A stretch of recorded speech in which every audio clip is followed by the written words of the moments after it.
Hey, it's Andy. I'm here with Michelle Dinsdale. Michelle is a certified health coach, and Michelle's going to walk us through everything it takes to become a certified health coach, the ups and downs and the challenging.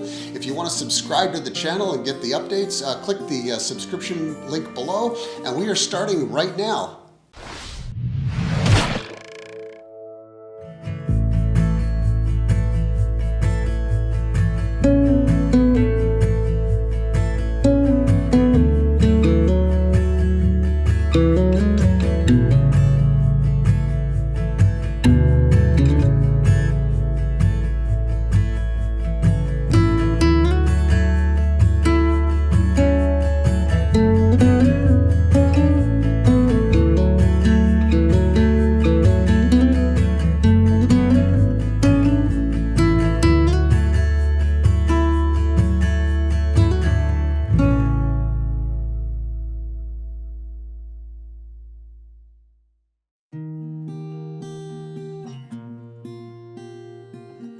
My name is Michelle Dinsdale. I'm originally from South Africa. We've been here for 13 years, and I'm a certified health coach. I think the assumption when somebody hears the name coach, you're thinking of a soccer coach or a sport coach, but as a health coach, we are not in positions where we're yelling at you or being the dictator. I explain to my clients that I am allying on a journey with you, and it's a journey of curiosity because we don't know how your body responds to certain things. And as your coach, what I'm doing is I'm walking through this journey with you, trying to find the best possible solutions for your health. So my job as a certified health coach is actually to take people where they're at, and that's normally where they're living in really unhealthy habits, and I walk them through to good health. And part of that is taking the overwhelm away. We know that there is so much information out there, and people are just overwhelmed because we're finding a lot of contradictory advice, advice that doesn't always apply to people. So as a certified health coach, I will actually help them navigate that journey and find the best possible solutions for them and not just for the general public. So an example would be someone who's really battling to lose weight, and they have tried every health and eating plan and realize that they lose weight for the first 2 weeks and then they fall back into their comfort zones and they keep regaining the weight. As a health coach, what we do is we investigate the why. Why do you keep reverting to the same habits, and what can we do to change that? Certain populations that I work with are people such as women in menopause, and they're finding it to be a really difficult transitional time.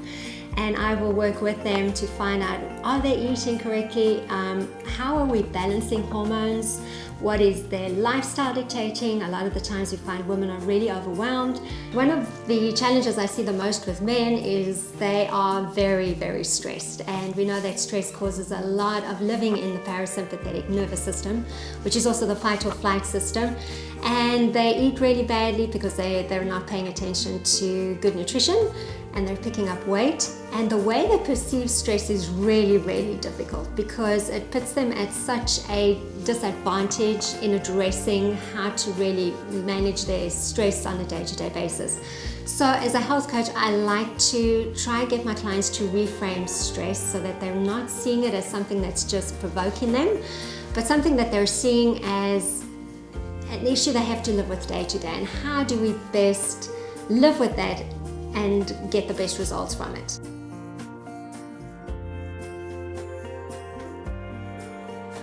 I love this career so much because there are so many great things and rewarding situations. It is so exciting watching someone from being tired and just worn out and feeling like there's no hope in life to feeling good and having no energy, to actually watching that transformation in front of your eyes and seeing how people just become so different and how they really just embrace life and realize that when we have the energy, because we're eating well, we're moving well, we're doing all the right things, how life just feels so much more vibrant and energetic, and how we can use all those things to actually accomplish all the goals that we were meant to set out to do.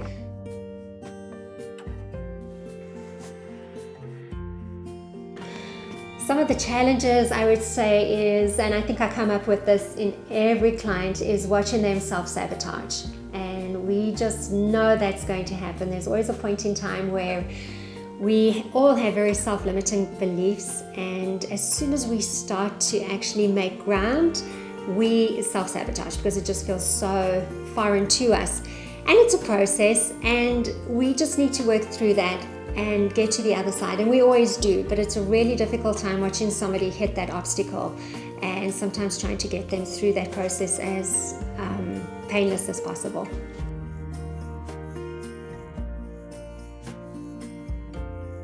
I think the person that suits health coaching as a career is to be someone who's really outgoing and willing to meet people where they're at, and to also be willing to have rapport with everybody. So you might meet someone who's very introverted or extroverted, and you have to meet them where they're at. I would say you have to love people. You have to be interested in people. You really want to get into people's lives and know about who they are and all they are.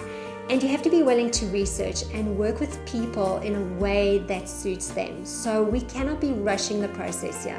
Health is a journey, it takes time. So we need to be patient, and we need to be health investigators, and we need to be coaches, not just friends, but people that our clients can trust.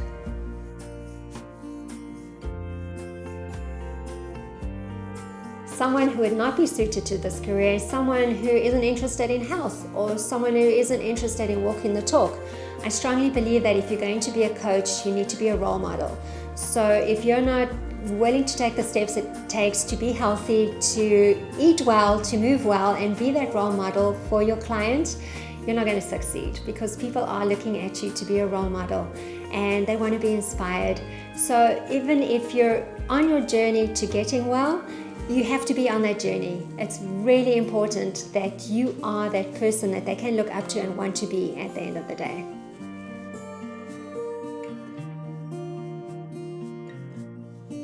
I would say that you need to do your homework and make sure that wherever you're studying from is accredited by the appropriate institutions.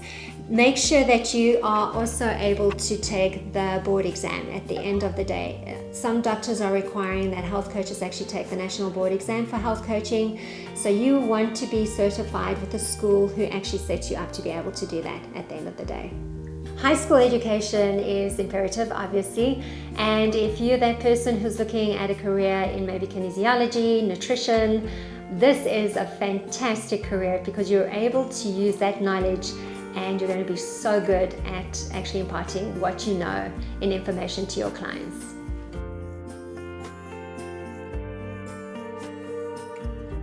In the beginning, because you're so new, it will take time until you build a name for yourself and a reputation, but as people get to know you, and that often works through word of mouth more and more, you will see that people will actually start coming to you, and you'll probably have a waiting list the better you get at this career. I would say for someone starting out, look at probably $2,000 a month. That might be the starting. Sometimes it is a little bit less depending on how efficient you are at imparting the information. But you can start with as little or as much. I charge in the thousands for my one-on-one coaching, and so you can do the math. If you have 3 people, that's a great number every single month just to start out with. I have known coaches in this industry to make 6-figure numbers in this career. It's a lot of hard work they're putting behind that, but the sky is the limit. You really get to call the numbers at the end of the day.